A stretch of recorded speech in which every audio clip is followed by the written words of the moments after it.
Hello to all our listeners and welcome to this edition of Coffee and Conversation, Workplace Wisdom Unleashed. This is the 2020 Parallax Partnerships podcast that we intend to run as a series of conversations entertaining experienced senior business leaders and influencers in the leadership sphere over a cup of coffee, a bicky and a chat. So today, Sarah will be your guide. So for this episode, over to her. Hello, it's Sarah here. And today I'm in conversation with Kevin Pojasek, who is President and CEO at Enara Bio. Kevin joined Enara Bio in 2018, bringing 15 years of leadership and strategic investment experience in the biotech and pharmaceutical sector with him.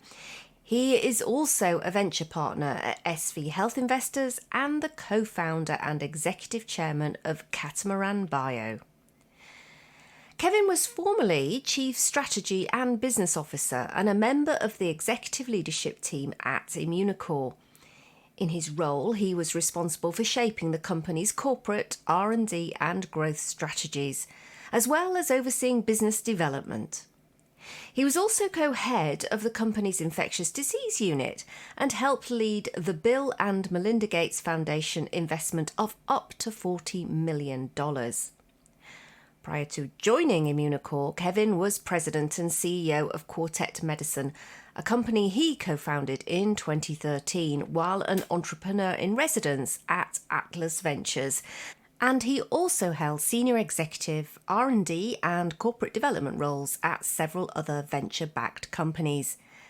Kevin has a PhD from the Biological Engineering Department at MIT.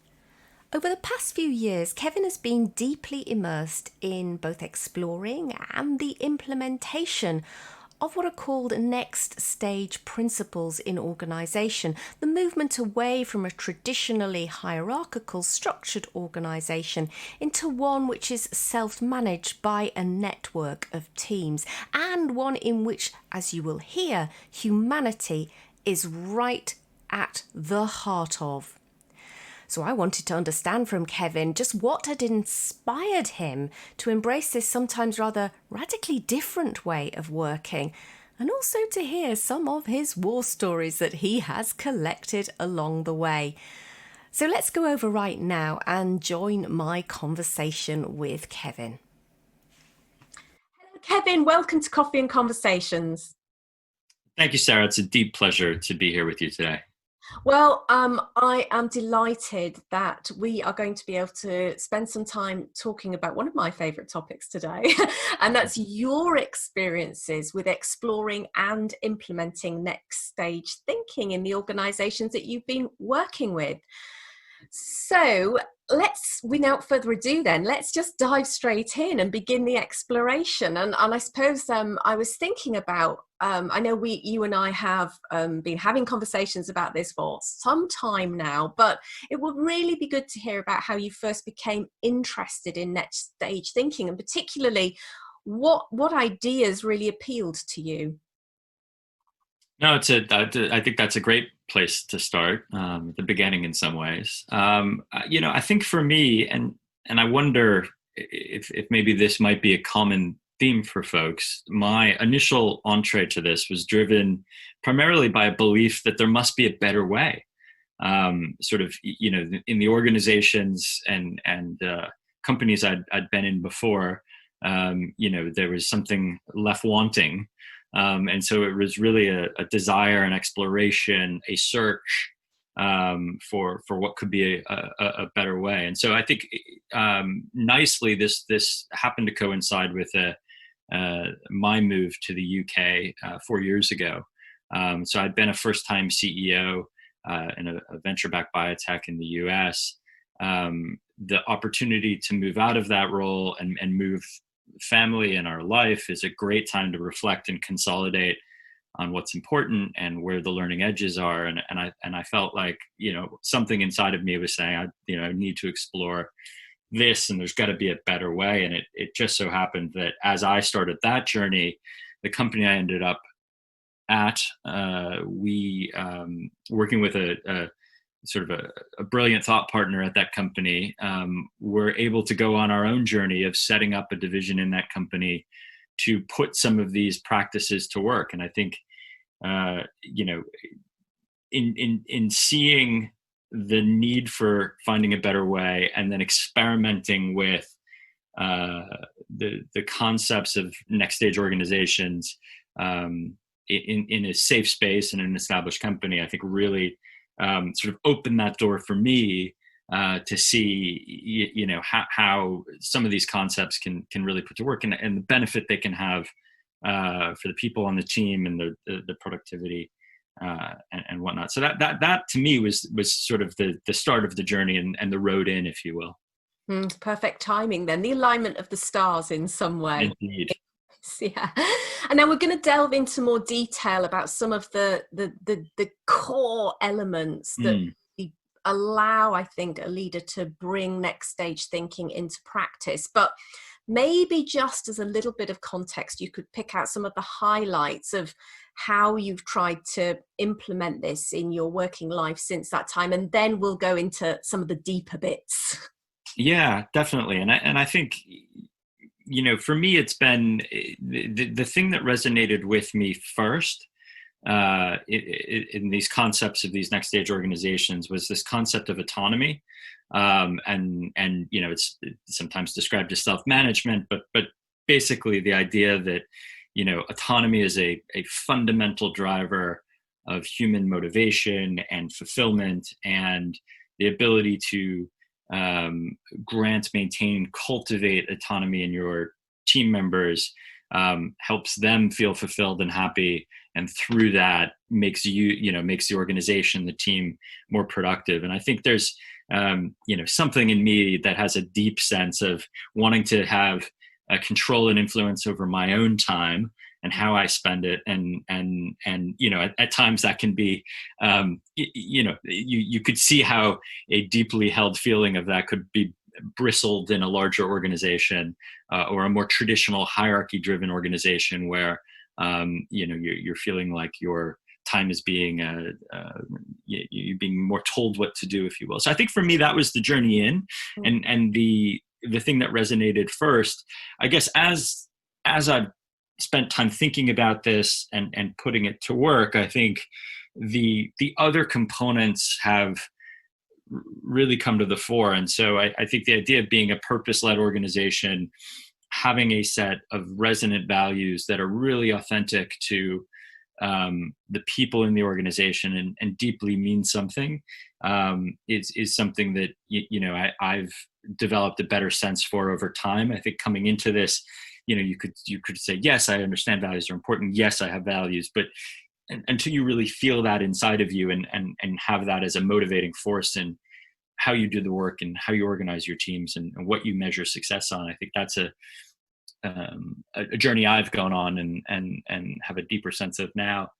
And I think then more recently, it's been this concept of, really trying to interact and meet people where they are, be authentic, and try to really establish that human connection at a fundamental level. And that's been, I'd say, on my own leadership journey, where I've been spending and investing time on how I can better develop my own self-awareness and understanding of that in me, and then through that bring that to the organization and develop my own sense of humility and vulnerability in being able to establish those authentic connections with people. Well, that's really interesting, because what I notice in all of that is that it's very personal. You talked about, your own sense of need for autonomy and freedom, and how you have connected with purpose at a felt level, so not just at a conceptual level, and about being more authentic. So this felt like that this journey came from within and was an expression of part of who you are, or who you were becoming or wanted to become. So I find that really interesting, because I think in a lot of I think in a lot of cases when organizational development things go wrong, it's because it's the senior leadership doing things to people. It's a very external activity, but this has a completely different feel to it. So it brings me to maybe our next line of questioning, which is about, how important do you think is the leader's personal journey of development in being able to successfully hold the space, create the space for a next stage culture to emerge? Yeah, no, that's a great question. I think that, I think it's absolutely fundamental, and fundamental in the truest sense of the word. It is the most important thing to really have this, driven at an authentic level, and really make the necessary connections to have this thrive. I think, for me, as I was saying, it's something I think I understood at a conceptual level and could vocalize that. But there had been something in me that said, hey, there's more here. There's a greater depth to this. There's greater depth to me. And if I can access that and bring that forward to the work and the team, there's likely to be some benefit. So that's been the journey I've gone on over really, I guess, the last couple of years. And I think everybody has their own way of going on this journey, and to some extent this inward journey is the foundation of what it means to be human, and so it's been going on for millennia, and for me the path that I've found as being most instructive, and I don't come from a strong religious background. I wouldn't say I've got a deep spiritual tradition, but it's been through reading. It's been through conversations and inspirations of friends who are going on similar journeys, and then sort of just doors opening, a lot of personal reflection, and I think I've come to a greater sense of who I am, how I turn up, my own sort of seat of consciousness, if you will, and through that have sort of recognized at more than a superficial level the benefits of humility, the benefits of leading life through kindness, letting things, pass through me, and not let the ego sort of get a hold of them and distract. And I think bringing that back to the work and the team, I think not only have I developed a deeper sense of purpose in the work, but have really almost said that a measure of success, and you asked about this earlier, we can look back to that, is what impact am I having, what impact are we having as a team on the members of our team, and are they happier, more fulfilled, more resilient than when we started, and is that a important end in itself, and through that collective journey together, not only are they going to be hopefully more productive and more happy individuals, but we'll be able to deliver better results from the team. And I think having now done this in a couple of contexts, I think that is a primary motivator for me, because I've seen it, right? I have the data, I can feel the impact we've had. And you can measure that at a human level. You can measure it at a more conventional output level for a group. And so I think it's that journey inward has sort of crystallized the importance of all of this for me. And then coming back out, you can, I hope it could turn up and drive a deeper sense of purpose and interaction, and really help, the team and the whole company succeed. I mean, really what comes out there as you're talking, one of the many things is just how you now at such a profound level believe in the importance of developing and nurturing and caring for the people who make up an organization, and that genuinely when a leader does that and fosters that culture, that environment, the organization, almost can't help but succeed. I mean, clearly there have to be some other fundamentals in place, but that is pivotal and central to that. I completely agree. And I think that, I think one of the things that one often encounters in thinking about putting some of these principles to work in next stage organizations is a degree of skepticism and at times cynicism because of people's own prior journeys in other organizations that have sensed that something's not right, sense that something should be done, but maybe never really delved deep enough to say, why are we doing this? What impact do we want to have? And ended up doing something that's more surface and more traditional, more conventional, and sort of quote unquote team building. And so I think that, it can recognize that as a tension that's out there for a lot of people. But I think as you sort of bring people in, meet them where they are, and talk them through, the really deeply sincere reason we're doing this is about them. You can usually break through that. And I think you can, I've seen that benefit. I mean, we just, in terms of measurement here, I think the team we worked with prior to the company I'm in now, I just think about the conversations I've had with people since then who, have gone on a challenging journey, that there's been a lot of ups and downs, and, they can point to the fact that the work we did together, they're more resilient, they're able to deal with these things much better than they would have otherwise, and survive and thrive through that challenge.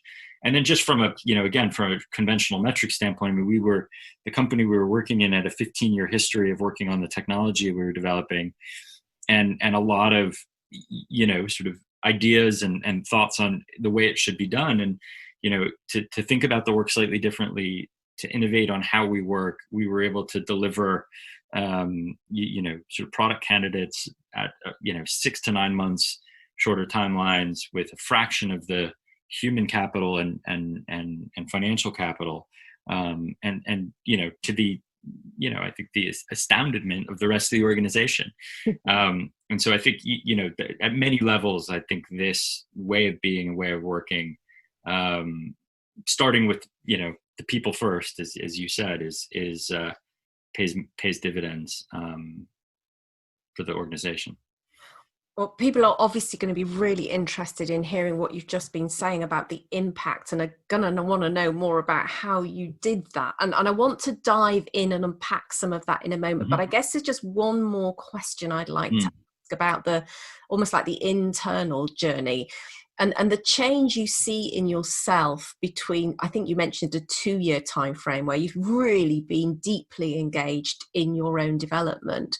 I'm wondering, how has that change that you have seen in yourself been reflected in how you as a leader have gone about kind of holding the space for this process? What do you see mirrored between your own development and how you've tried to enact this?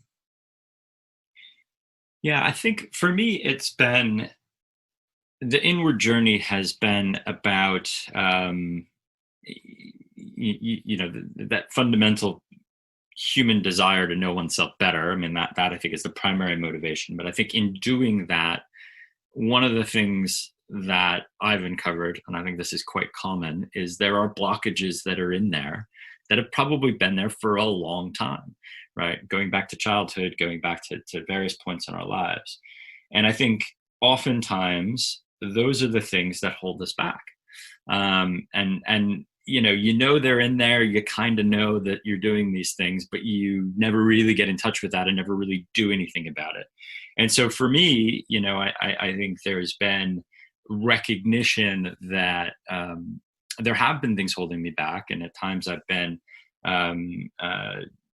because of that, sort of more reserved or haven't held the space, as you were saying, as deeply as I could. So I think as I've gotten in touch with that and worked through that in myself, it's allowed me to just be, naturally, to come with humility and vulnerability and kindness at a fundamental level. Look, this is who I am. This is how I'm turning up.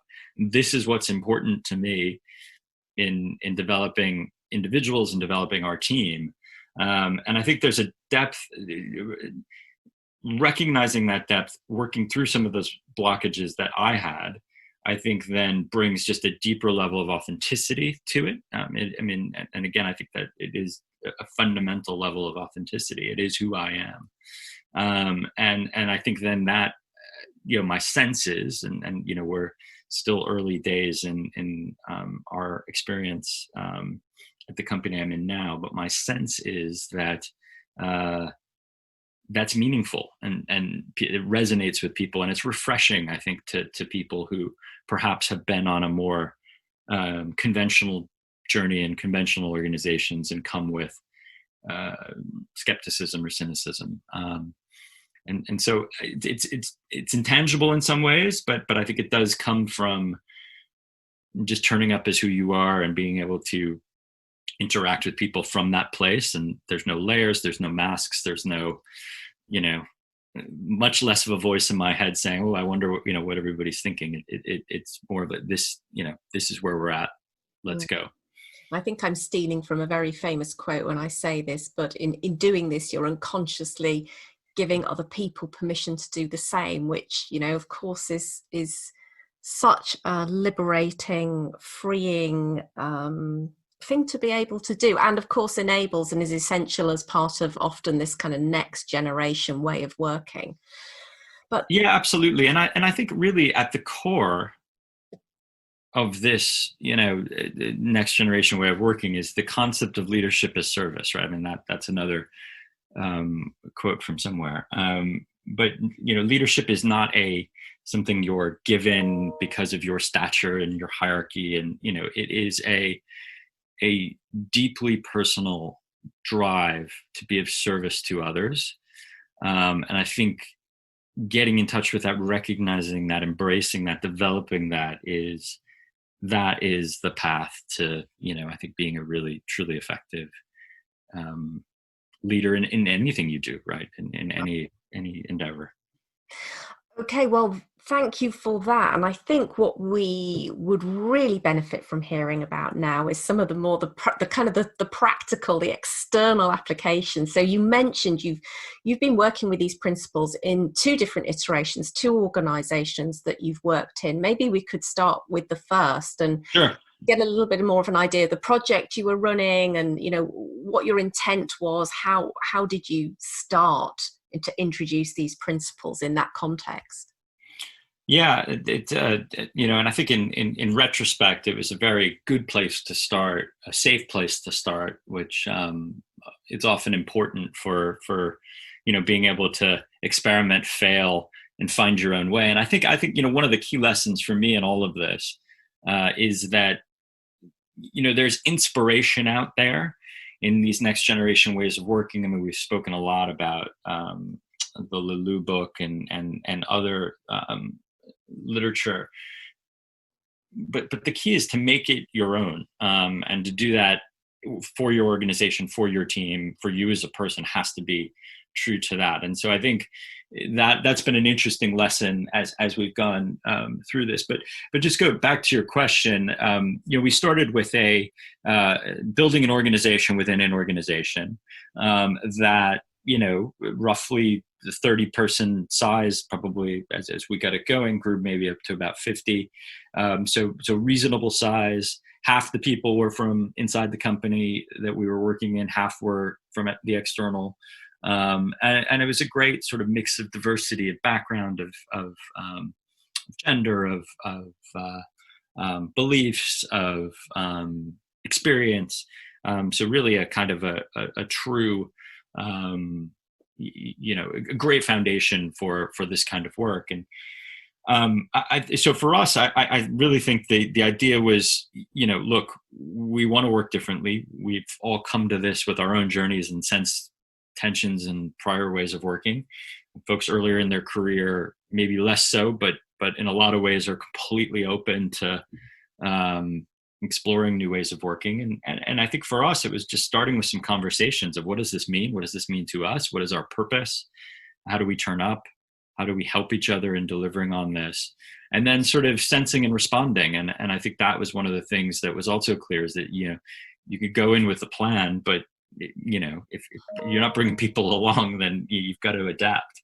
And I think one of the other key learnings, just reflecting back on that, was that I think that one of the limitations we faced, especially as we moved into more autonomous ways of working, self-management concepts, was again,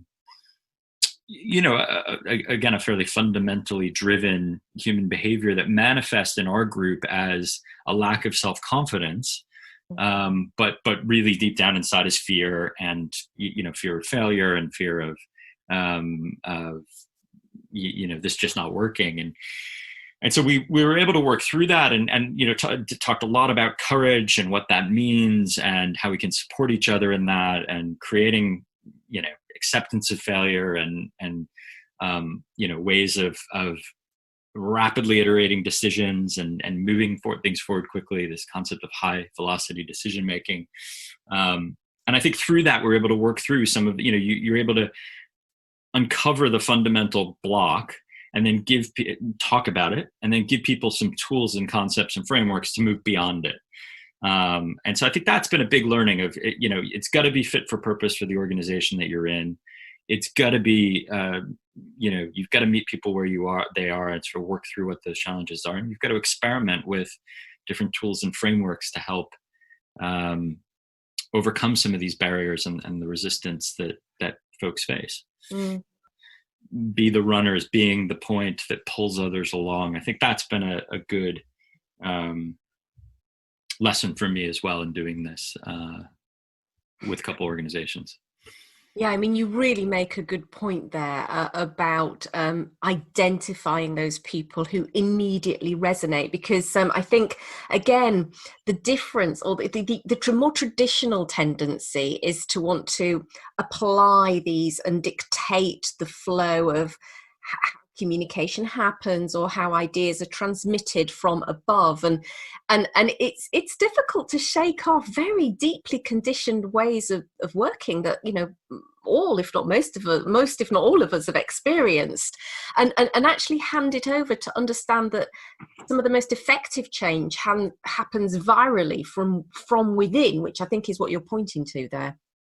Absolutely. And I think, one of the things, right, and I mean, you've hit the nail on the head, actually. And I think these almost epigenetically imprinted ways of working have affected our behaviors, right? And that's where you see the manifestation of these things, and often where some of the blockages are. And those behaviors could be physical, how body language and how people react to certain things. But it's also in the language that people use. And I think that's something I've become very attuned to as well, and try to emulate language that is open, that is kind, that is forward-looking, that's embracing, versus limiting, and trying to move beyond we all have limiting beliefs. It's important to talk about them, but in those limiting beliefs are real opportunities for growth. And the more we can sort of bring those to the table, work through them as a group, and then move beyond them, that's where you see these sort of catalytic moments of, just breaking through, and all of a sudden that something that was hard, or you were stuck, you're just, you go from that moment of stuck to just light years ahead quickly. And so I think you're right. I think that, but it's getting in touch with those, right? And I think, this is where a leader's journey, especially in our industry, right? In a science-led organization where we're kind of all scientists at heart, the things that have allowed you to be successful to this point in your career are almost the things that will take you to that next level are completely independent. It's like learning a whole other set of skills. Now, a lot of people will develop those along the way, and it's not you're starting from scratch. But increasingly, as I talk to younger emerging leaders in our company, it's sure, follow your passion for the science, stay close to that, add value and help there. but go elsewhere, read elsewhere, talk to people elsewhere, expand those horizons, and develop that side of you, because that, I think, ultimately is what's going to be help people be successful as a leader.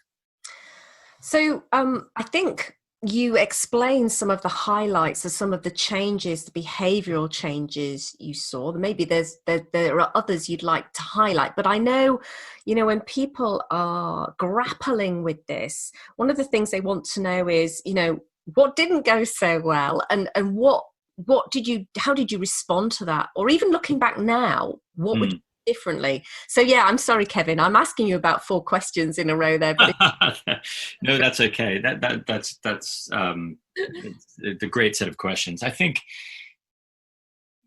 I think it does come back to pacing.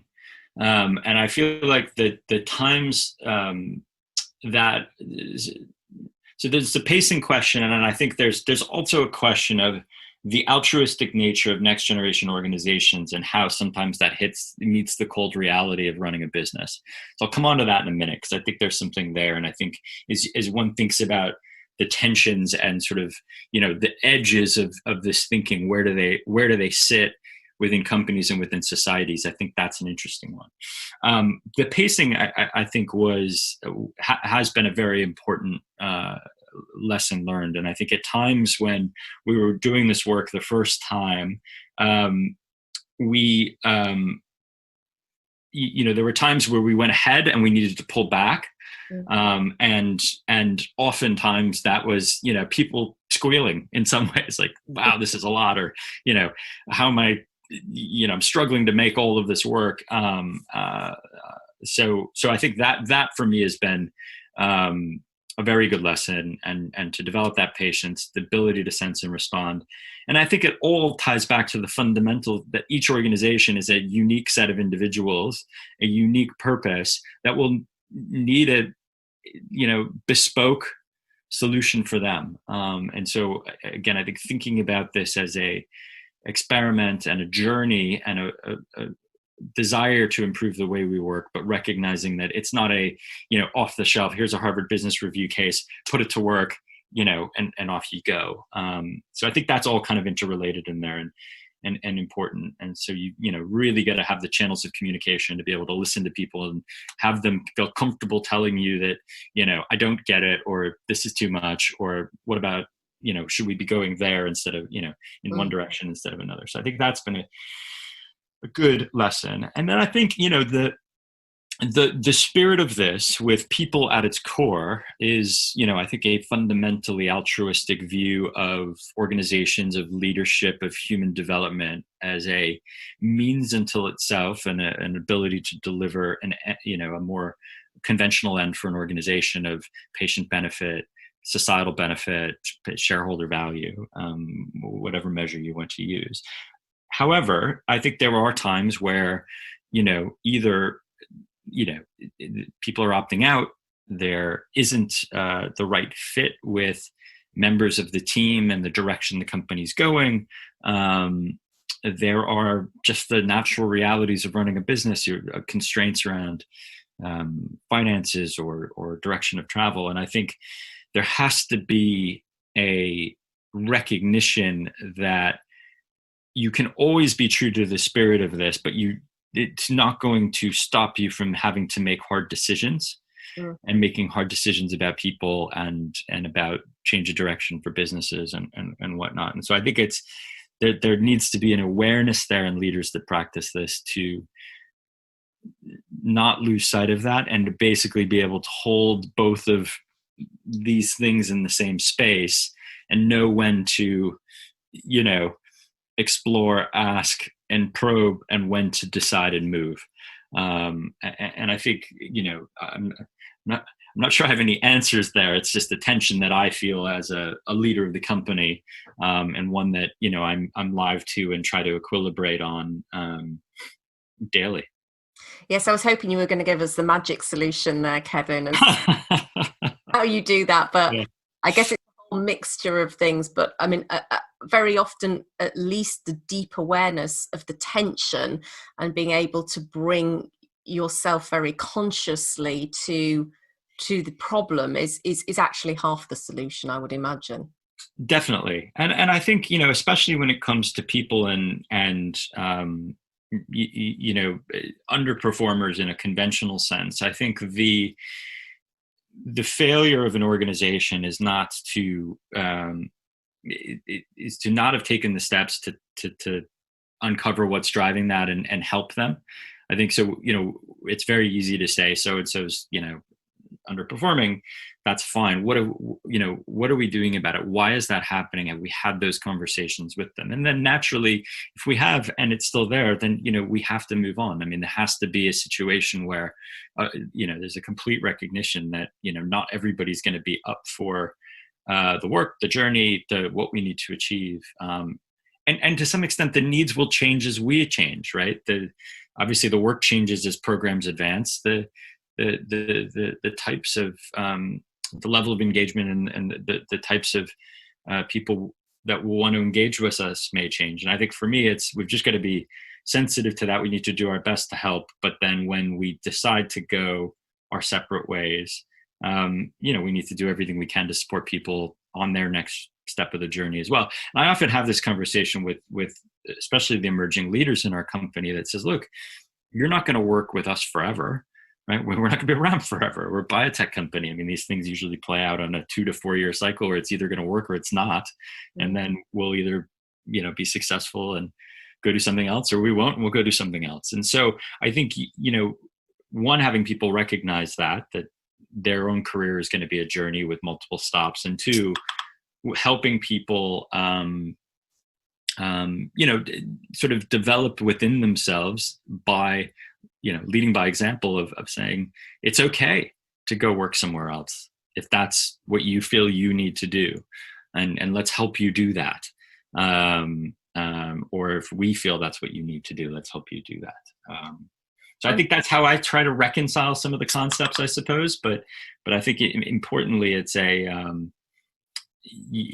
think a trap is to fall purely on the altruistic side and not recognize that firm decisions need to be made in a timely fashion, that at times may be perceived as sort of counter to the beliefs of the organization. Well, I'm glad you addressed that, because it's a tricky problem, I think, for people who are moving into this next stage space. What do we do if people just don't get on board? And, are we going against the spirit of inclusivity, etc.?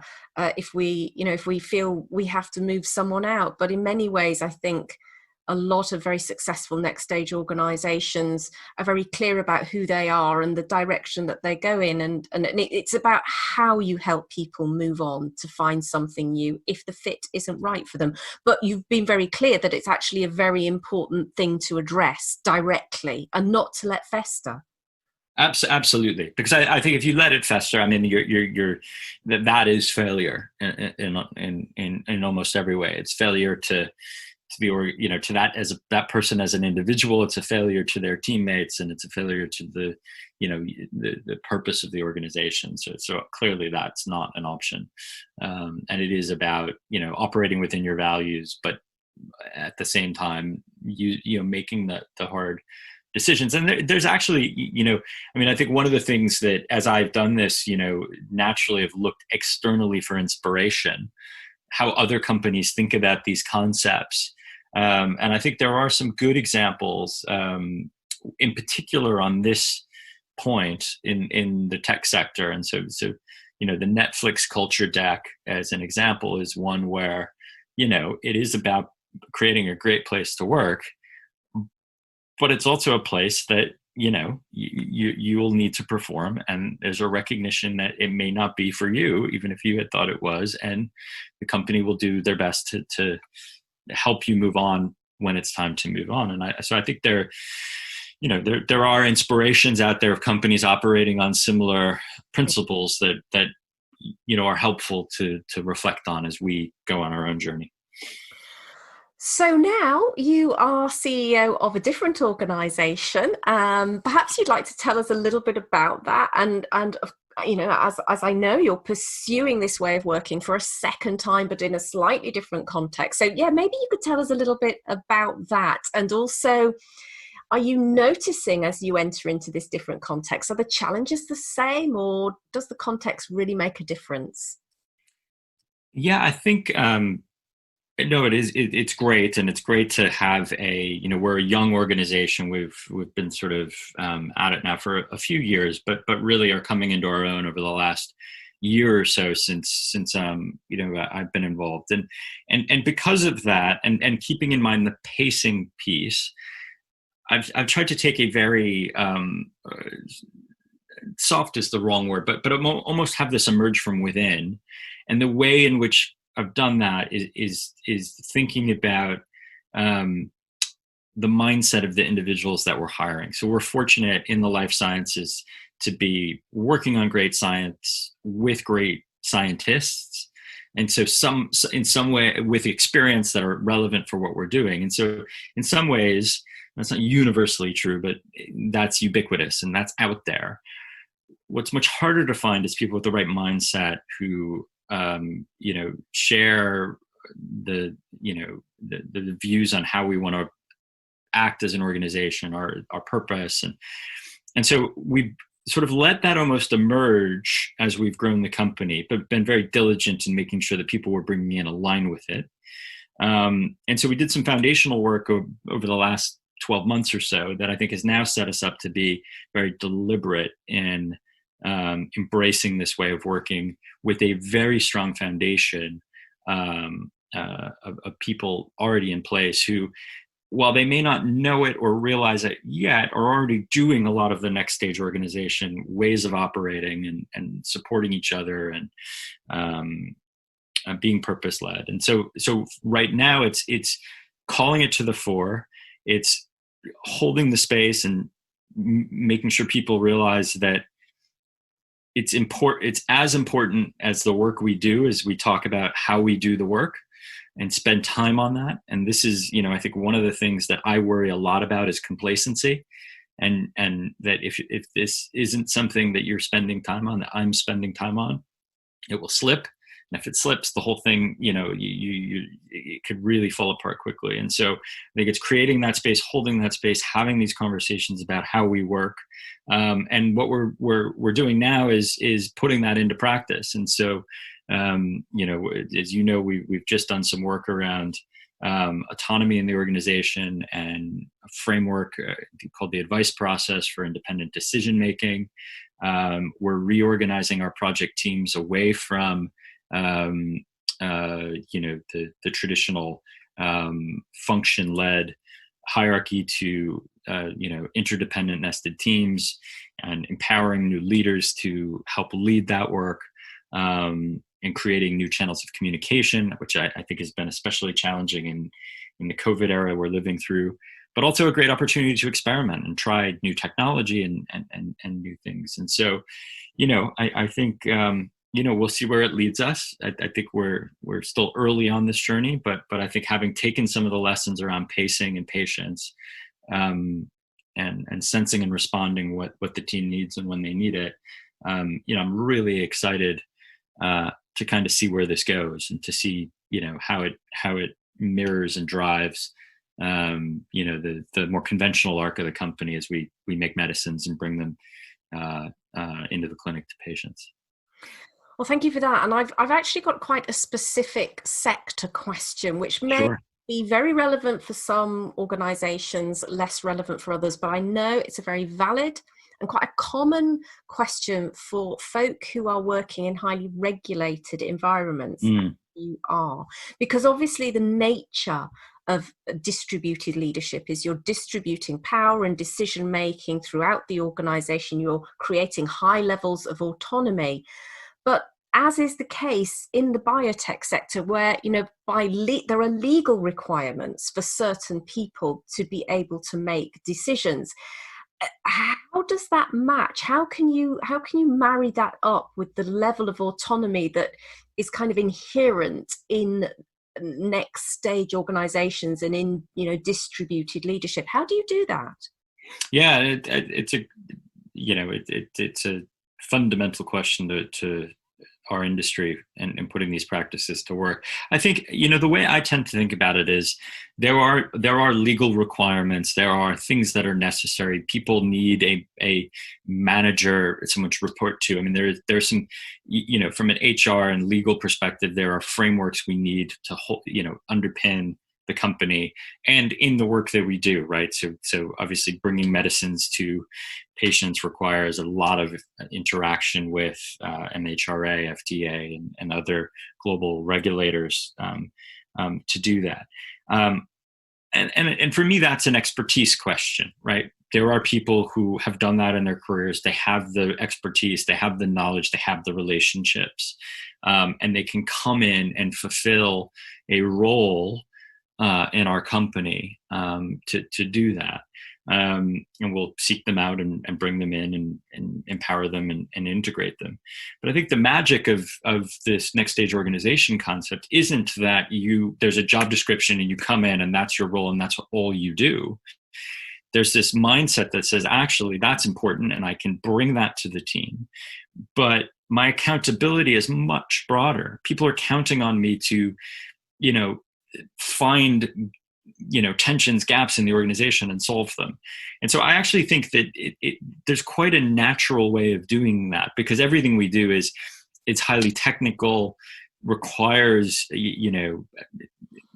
complicated interfaces of science and bioinformatics and lab work and clinical work. And so I think the legal component is just one element of that. So we can bring in that expertise, but it's the mindset of those individuals and how they come into the organization and the broader impact that they want to have on the team and how we work that I look for, and that we drive. And I think, it goes back to then, I think the other question is, where are there other inspirations of organizations that have done this in our industry, in the life science and biotech and pharma? And I think, one of the organizations that has been highly successful with a people-centered approach is a company called Agios in therapeutics in the Boston area in the U.S. And David Schenkind, who's the former CEO there, who really helped develop and lead that organization, brought that to the company and has instilled that in the company. And I think they have gone from, I think it is a record, I believe, from idea, a concept of a medicine, of a new drug, to actually approval in record time. Never been done before in the industry. And obviously had to navigate all of the regulatory, commercial launch, and technical challenges that brings. And then I think that the other inspiration that sort of entered the scene more recently is the new CEO of Novartis. So Vas is a very enlightened individual who has started very vocally preaching to an organization of over 100,000 people this concept of an unbossed culture, where that you will get stuck in innovation, will grind to a halt in these rapidly changing companies if you're driven by hierarchy. And if you put the people at the core of it and you empower them to make decisions, that is your path to long-term sustainable success. And to see an organization like Novartis, which obviously has a long track record of success in developing new medicines, a global brand, embrace a very modern, very next generation leader, who's probably one of the youngest leaders of a Fortune 500 company. I think he's in his mid 40s. Is a real inspiration to me personally and to our journey, to see that this can be done.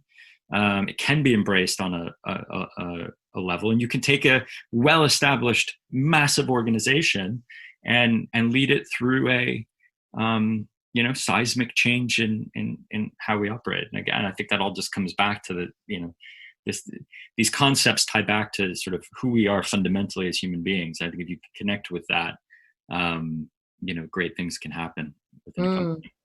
It's just wonderful to hear that, this isn't just for small organizations. This way of working absolutely, is being scaled up it's not a nice concept, it's actually happening. So that's wonderful to hear. Thanks for sharing those examples.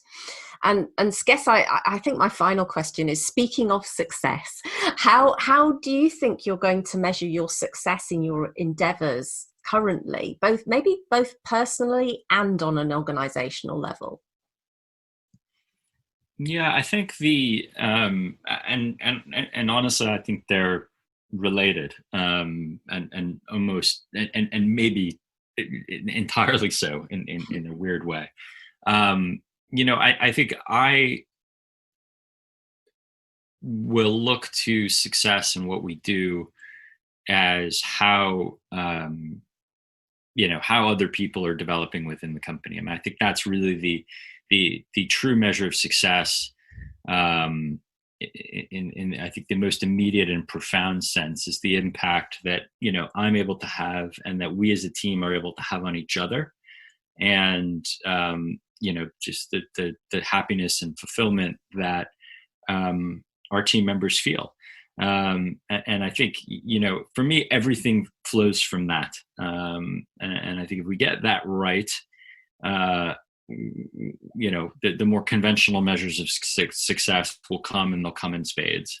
We'll make, great discoveries. We'll turn those discoveries into medicine. We'll benefit patients and society, and we'll, generate shareholder value along the way. And so honestly, I think that's how I would measure our success organizationally. It's how our people develop and succeed, and certainly, in the immediate sense, that's how I'd measure my success. Yeah, I mean, I think the recognition here is our industry it's really hard what we do, right? I mean, especially an early stage company, you're taking a breaking discovery out of an academic lab and then trying to turn it into a medicine that's going to treat a horrible human disease that nobody else has been able to do before, right? The likelihood of success of that is infinitesimally small. And so I think, it requires a sort of boundless optimism in order to even attempt that. But I think if we were solely measuring our success on whether we are able to do that or not, I think that's our ultimate purpose. That's our ultimate goal. But success, there's, I think more fundamental success we can have along the way, and hopefully we get there. But in the meantime, we can, be kind, be humble, and focus on, just helping each other out and become better versions of ourselves. Well, that's a wonderful place to end our discussion today. So I just wanted to thank you for sharing in such an engaging and inspiring way your personal story, which is so intertwined with how you show up and have created space for next stage thinking in the teams and the people and the environments you've been working in. So thank you so much, Kevin, for taking time out to be with us today. No, thank you, Sarah. It's always a pleasure to have a chat with you, and I really enjoyed the conversation. Thank you. Well, I hope you enjoyed that rich and inspiring conversation. There's just so much to be learnt. So thank you so much to Kevin for taking part in our podcast today. As ever, let me finish by sharing a quote with you. And that's about the true nature of leadership, which is well illustrated by Simon Sinek, who says leadership is a responsibility. It's not about being in charge. It's about taking care of those in your charge.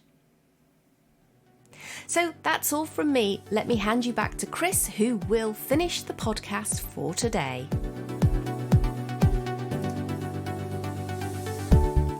If you've enjoyed this episode of Coffee and Conversation Workplace Wisdom Unleashed, then please remember to subscribe to the podcast and share on your social media channels.